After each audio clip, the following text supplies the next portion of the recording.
আল্লাযী খালাকা সাবআ সামাওয়াতিন তিবাকা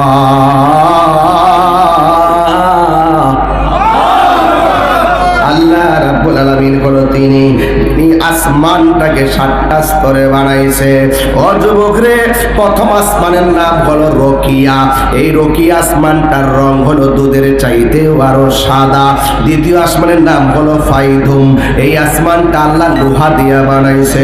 তৃতীয় আসমানের নাম হলো মালাকুত। এই আসমানটা আল্লাহ তামা দিয়া বানাইছে। চতুর্থ আসমানের নাম হলো জাহিরা। এটা আমার আল্লাহ রূপা দিয়া বানাইছে। পঞ্চম আসমানের নাম হলো মুজাইনা। এটা আমার আল্লাহ লোহিত স্বর্ণ দ্বারা বানাইছে। পঞ্চম আসমানের ষষ্ঠ আসমানের নাম হলো খালিসা। এটা আমার আল্লাহ আলোকিত মুক্তা দ্বারা বানাইছে। ও বন্ধুরে, 7 নম্বর আসমানটার নাম হলো লাবিয়া। এটা